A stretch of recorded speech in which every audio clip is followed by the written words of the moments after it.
네, 안녕하십니까? 네, 오늘 말씀의 제목은 제자의 사명이란 제목으로 여러분께 말씀을 전하도록 하겠습니다.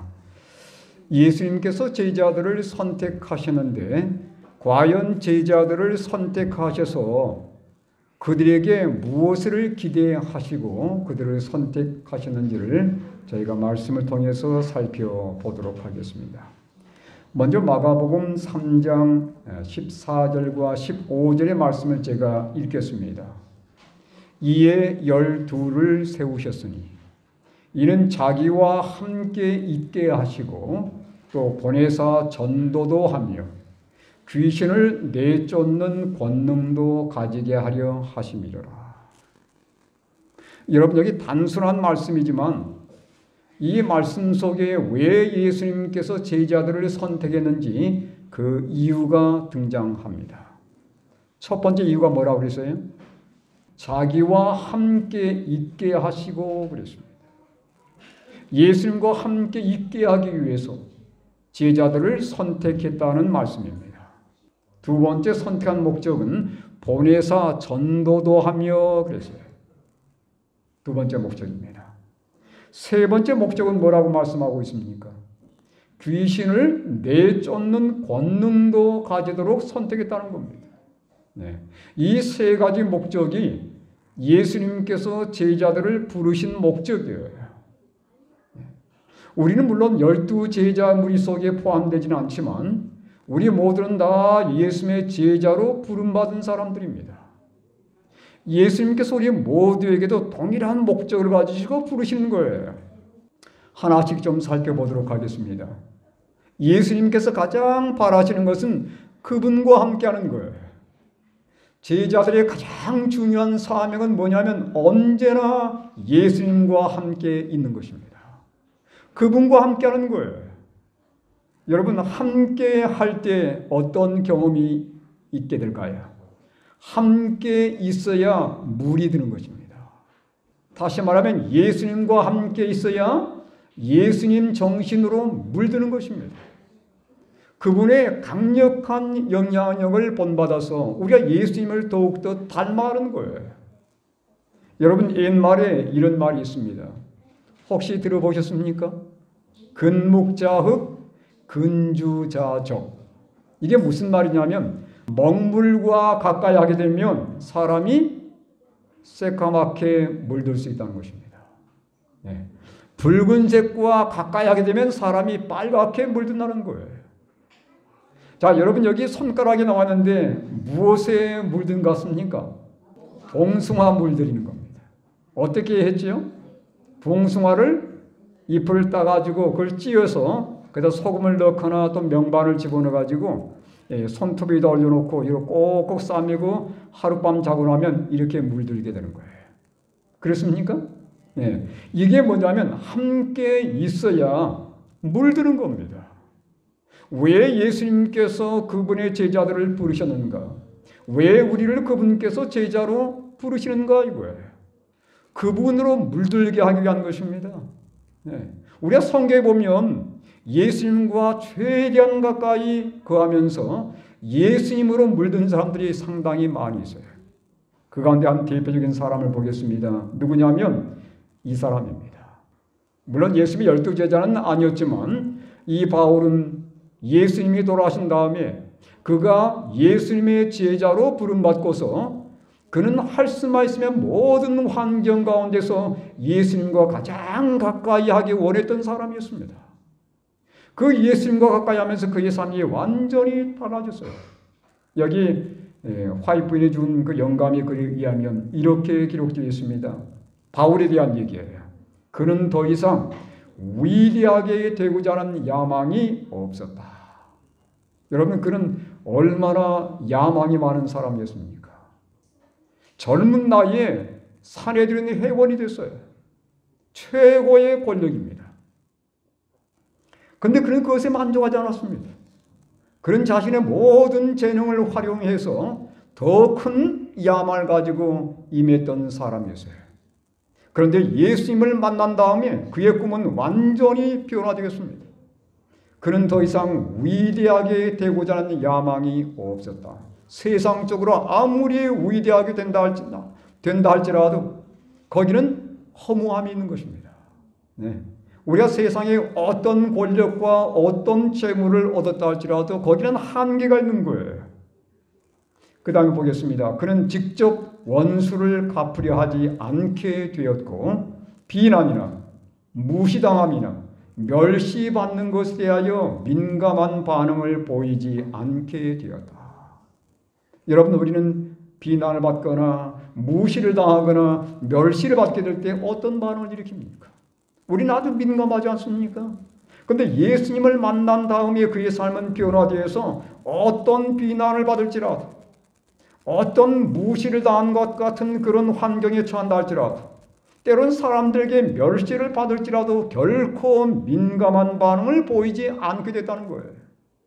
이렇게 사람이 달라지는 거예요. 예수님과 함께 있게 되면 말이죠. 그는 다른 사람이 스스로 높아지려는 것을 끌어내리지 않았다. 때로 우리 마음속에 좀 시기심이 있지 않습니까? 그러나 그는 다른 사람이 스스로 높아지려는 것을 보면서도 결코 끌어내리려고 의도하지 않았다는 것입니다. 그는 부드럽고 온유 겸손하였으며 마음을 낮은 데다 두었다. 어떻게 이렇게 달라질 수 있었습니까? 왜냐하면 그는 그리스도의 학교에서 배웠기 때문이다. 그는 개인적으로 예수님과 만나는 그 그리스도의 학교에서 예수님을 스스로 모시고 가장 가까이 배우면서 그의 삶이 완전히 달라지게 되었다는 그 말씀이에요. 그는 예수와 그에 비할 데 없는 사랑에 대하여 얘기하였고 그분의 형상으로 점점 닮아갔다. 여러분, 우리가 예수님과 가장 가까이 해야 할 이유가 바로 여기 나와 있습니다. 우리가 예수님과 가까이 대하지 않고 그분과 함께하지 않게 되면 우리의 삶에 도전이 임할 때에 우리의 삶에 어떤 자극이 임하게 되면 우리는 뭐가 튀어나와요? 예수님이 튀어나와야 되는데 뭐가 튀어나옵니까? 자아가 튀어나오는 거예요. 여러분, 어떤 사람이 나를 건드릴 때 우리는 뭐가 튀어나옵니까? 자아가 튀어나옵니까? 아니면 예수님께 대한 찬양과 감사와 기도가 튀어나옵니까? 뭐가 튀어나오는 것 같아요? 그냥 욕이 나오기도 하고 화가 나오기도 하고 자아가 튀어나오는 거예요. 사도행전 16장 22절로 26절의 말씀인데 무리가 일제히 일어나 고발하니 상관들이 옷을 찢어 벗기고 매로 치라 하여 많이 친 후에 옥에 가두고 간수에게 명하여 든든히 지키라 하니 그가 이러한 명령을 받아 그들을 깊은 옥에 가두고 그 발을 착고에 든든히 채웠더니 한밤중에 바울과 실라가 기도하고 하나님을 찬송하며 죄수들이 듣더라. 이에 갑자기 큰 지진이 나서 옥토가 움직이고 문이 곧 다 열리며 모든 사람의 매인 것이 다 벗어진지라 그랬습니다. 여러분, 그들이 무슨 죄를 지었습니까? 아무 죄도 짓지 않았습니다. 그들이 잘못된 게 있다면 예수의 이름을 증거한 것 외에는 아무것도 없는 거예요. 근데 다만 옥에 가둔 것으로 끝나지 않고 어떻게 했어요? 옷을 찢어서 벗기고 그 다음에 실컷 매로 두들긴 겁니다. 예. 아마 인정사정 없이 두들겨 피했을 거예요. 예. 그 다음에 만신창이가 된 그 상태로 그들의 발을 착고에 채워서 어디에 던져버렸습니까? 깊은 감옥 속에 던져버렸습니다. 여러분, 이쯤 되면 뭐가 나와야 돼요? 예? 마음의 원망과, 그렇죠? 저주와 불평과 이게 나와야 되지 않습니까? 근데 보니까 바울이 입에서 뭐가 나와요? 예. 우리 같으면 아마 자아가 튀어나올지 모르겠습니다. 근데 보니까 25절에 한밤중에 바울과 실라가 기도하고 뭐가 튀어나왔어요? 기도가 튀어나오는 겁니다. 예.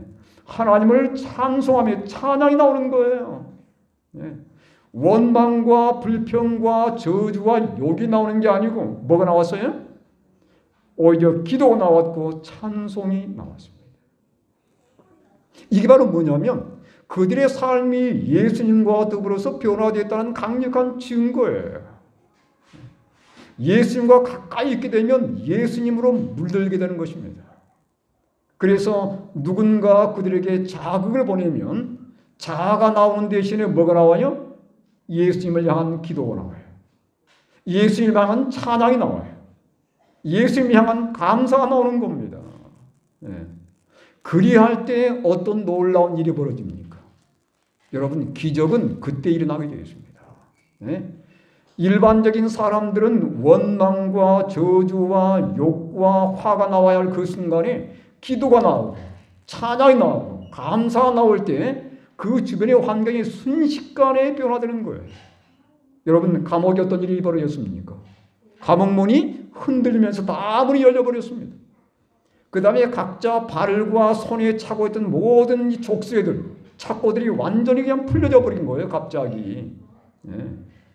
우리의 삶 속에 어떤 도전과 어려움이 있을 때, 예. 나의 마음속에 화를 돋굴 때, 예? 마음속에서 어떤 저주가 나가는 것이 아니라 하나님을 향한 기도가 나오고 감사가 나오고 찬양이 나갈 때 우리 환경은 즉각적으로 달라진다는 사실 여러분 기억하시기 바랍니다. 저는 우리 성도님들이 이러한 경험을 했으면 좋겠어요. 예. 누군가 나를 화를 돋구고 나를 정말 미워하고 나에게 여러 가지 상처 주는 말을 할 때에 우리가 하나님께 감사하면서 기도하면서 찬양을 오려 돌린다면 우리 주변은 순식간에 변화된다는 사실이에요. 그래서 예수님께서 제자들을 부르시면서 그들과 함께 있기를 바라시는 겁니다. 나는 무엇을 더 닮아가고 있습니까? 우리가 세상과 가까이 하게 되면 세상을 더 많이 닮게 되어 있습니다. 그렇습니까? 예, 세상과 가까이 하면 세상을 더 닮게 되어 있어요. 그런데 예수님과 가까이 하고 예수님과 함께 하면 우린 자동적으로 예수님을 더 닮게 되어 있는 것입니다. 여기 보십시오. 교회정원 4권 488쪽의 말씀입니다. 사람이 그의 구주를 더 많이 보고 그분을 더욱 많이 알면 알수록 그는 그분의 형상을 더 많이 닮아가고 그리스도의 사업에 힘을 기울이게 될 것이다. 예수님을 더 가까이 하게 되면 예수님을 더 많이 닮아가게 된다는 것은 이건 하나의 원칙입니다. 저는 우리 성도님들이 예수님의 부름받은 제자들로서 이 세상과 가까이 하기보다는 예수님과 더 가까이 하는 그러한 삶을 통해서 보다 더 예수님을 반사하고 보다 더 예수님을 닮아가는 그러한 성도들이 될 수 있게 되길 간절히 바랍니다. 자, 여러분, 우리 어떻게 예수님과 함께 있게 되고 어떻게 예수님을 더 닮아갈 수 있을까요? 네, 방법은 너무도 단순합니다. 여기 요한복음 1장 1절에 보니까 태초에 말씀이 계시니라. 이 말씀이 하나님과 함께 계셨으니 이 말씀은 곧 뭐라고 했어요? 하나님이시니라. 네. 말씀이신 하나님 누굽니까? 예수 그리스도입니다. 네. 예수님께서 말씀이신 하나님이세요. 우리가 예수님과 함께하는 가장 좋은 경험은 언제나 말씀과 함께하는 경험이에요. 우리가 말씀을 가까이 대하게 되면 우리는 어느 때보다도 예수님과 더 가까이 친숙해지는 경험을 하게 되는 것입니다. 그래서 여러분, 우리가 하루를 지내면서 하루를 시작하기 전에 우리가 말씀으로 시작하고 하루를 마감하기 전에 말씀으로 끝낸다면 우리의 삶이 얼마나 예수님을 더 닮아가겠습니까? 저는 우리 성도님들이 말씀과 더욱 친숙해지는 그러한 성도님들이 되시기를 간절히 바랍니다. 두 번째는요, 신명기 4장 7절에 이렇게 말씀하고 있어요. 함께 읽겠습니다. 시작. 우리 하나님 여호와께서 우리가 그에게 기도할 때마다 우리에게 가까이 하심과 같이 그 신이 가까이 함을 얻은 큰 나라가 어디 있느냐. 여러분, 우리가 하나님과 어떻게 가까이 할 수 있다고요? 뭐 할 때? 기도할 때입니다. 기도할 때예요. 우리가 말씀을 읽으면서 예수님과 함께 하기도 하지만 기도의 시간은 하나님과 가장 함께 하는 그런 시간이에요. 그래서 여러분, 우리가 지금 40일 기도회를 하면서 새벽 시간에 또는 새벽에 함께하지 못할 분들을 위해서 저녁 시간에 함께 기도의 시간을 초청하고 있습니다. 네. 제 개인적인 바람은 더 많은 분들이 함께 이 시간에 동참했으면 좋겠지만 아마 생활들이 바쁘시고 또 개인적인 이유 때문에 많은 분들이 동참하지 못하세요. 이건 정말 아쉬운 일입니다. 여러분 꼭 함께 해보시기 바랍니다. 이 기도 시간에 함께 함을 통해서 우리가 예수님과 함께하는 더 가까운 경험을 하게 되는 거예요. 왜 제자를 선택하시고 부르셨는지 두 번째 이유를 말씀드리겠습니다. 뭐 하도록 하기 위해서요? 보내사 전도하기 위해서 부르셨다 그렇게 말씀하세요. 여러분 여기 요한 1서 1장 1절과 3절의 말씀 보면 태초부터 있는 생명의 말씀에 관하여는 우리가 들은 바요, 눈으로 본 바요, 자세히 보고 우리의 손으로 뭐 했다고요? 만진 바라. 지금 요한이 무엇에 대해서 얘기하는 내용입니까? 뭘 만져보았다고요? 태초에 붙어 있는 생명의 말씀을 만져보았다는 거예요. 그 말씀이 누구라고 그랬습니까? 하나님, 예수님이에요. 말씀이신 하나님, 예수님입니다. 그 예수님을 직접 목격했습니까? 목격했어요. 그 예수님에게 직접 들어보았습니까? 들어보았습니다. 그 예수님을 뭐 해봤다고요? 손으로 만져보았다는 거예요.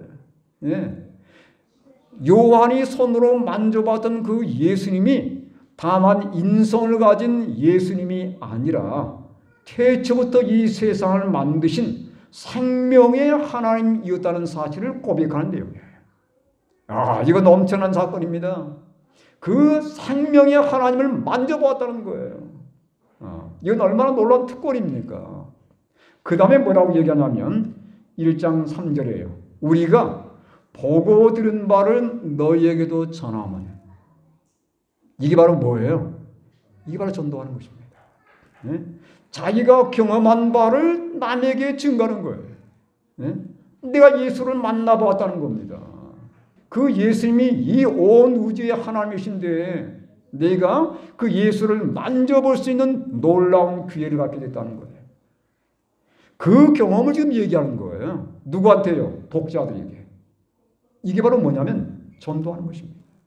전도는 내가 만난 예수, 내가 경험한 예수님을 다른 사람들에게 증거하는 거예요.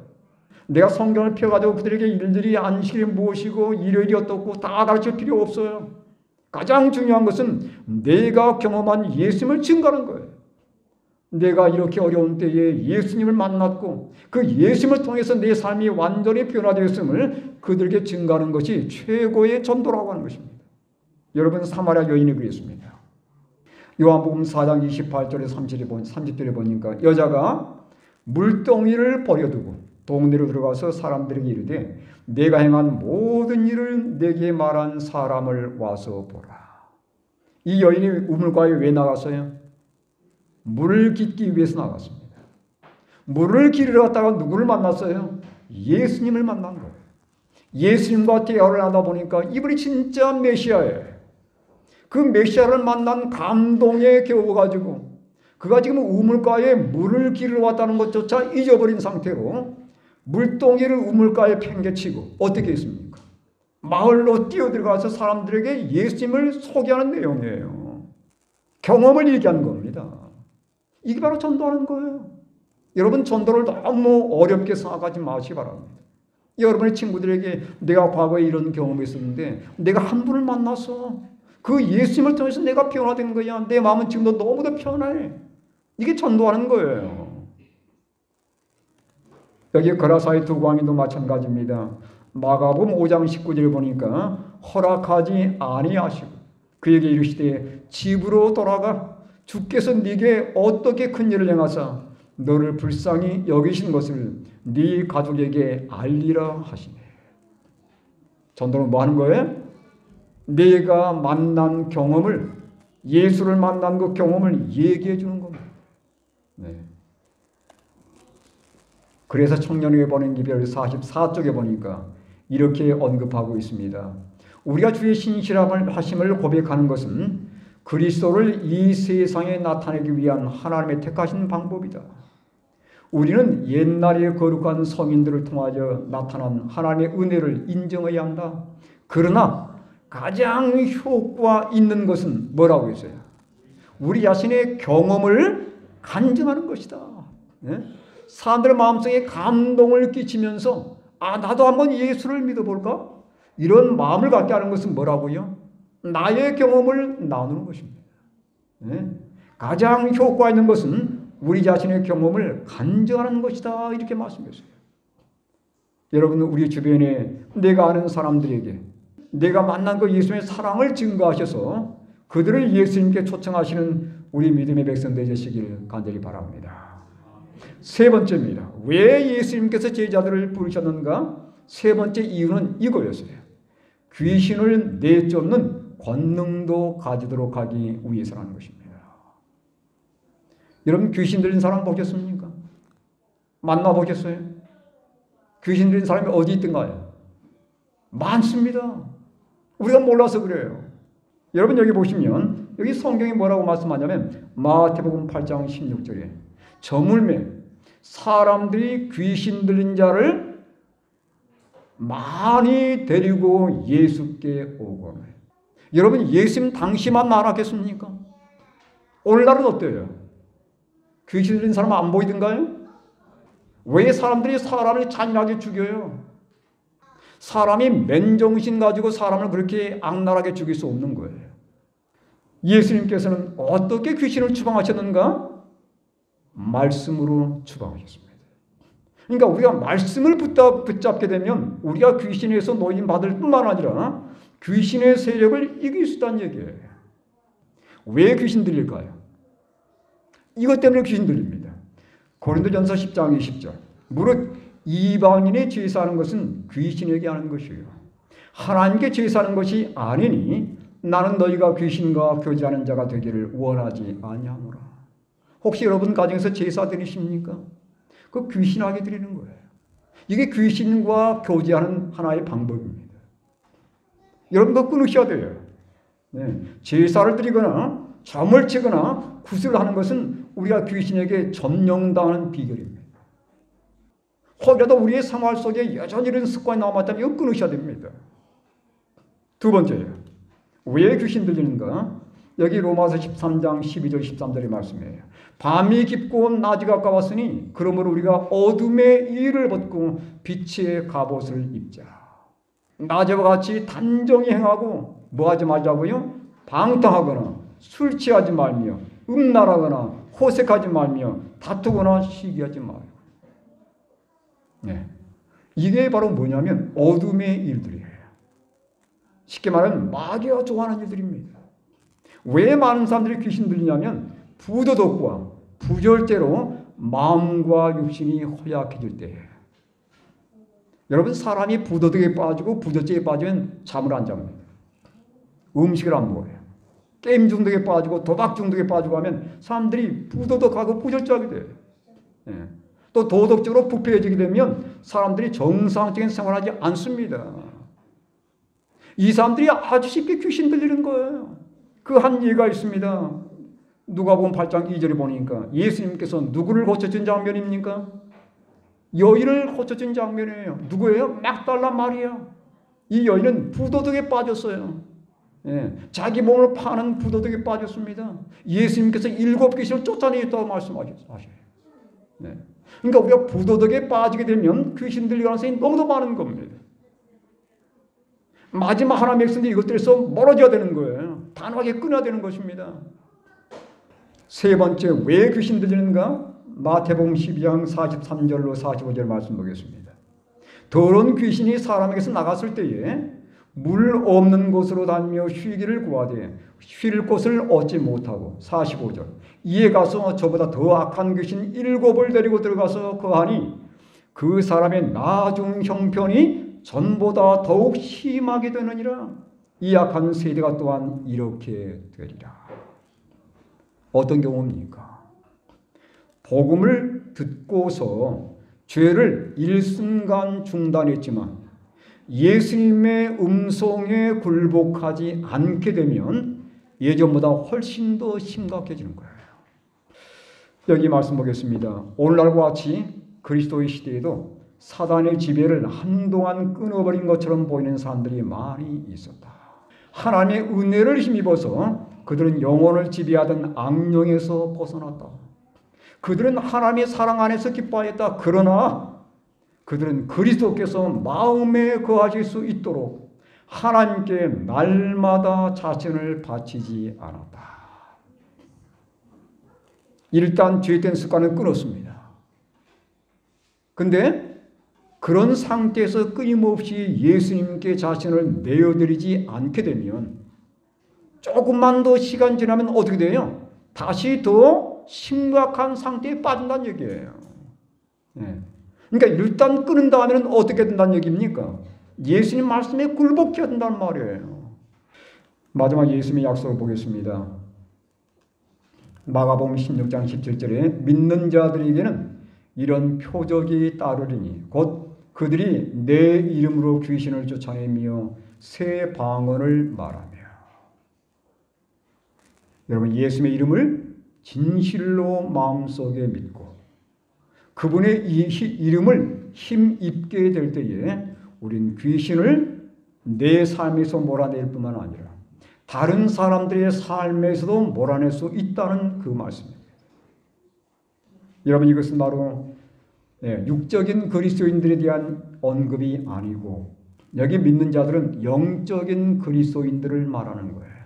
끊임없이 자신을 하나님의 이끄심에 맡기는 사람들, 이들이 바로 영적인 그리스도인들입니다. 이런 사람들에게서 귀신이 완전히 물러갈 뿐만 아니라 그들이 귀신을 내쫓을 수 있는 능력이 주어진다는 말씀이에요. 여러분, 우리가 말씀으로 돌아가서 내 자신을 진정 예수님께 온전히 맡기고 내 마음속에 끊임없이 말씀을 암송하고 말씀을 묵상하게 되면 우리가 어떤 영적인 세력도 이길 수 있다는 사실입니다. 여러분, 우리의 삶 속에 끊임없이 사탄은 역사하면서 우리로 하여금 하나님께서 멀어지게 시도하고 있습니다. 우리가 꾸준하게 예수님께 우리 마음을 드리지 않게 된다면, 그리고 부절제한 습관들에 끊임없이 우리가 노출된다면 우리는 다시 예전에 더 악한 습관으로 돌아갈 수 있게 되고 귀신의 점령을 받게 되는 거예요. 그렇게 되지 않도록 말씀을 더 가까이 대하시고 예수님과 언제나 함께하는 그러한 우리 성도들이 될 수 있게 되기를 간절히 바랍니다.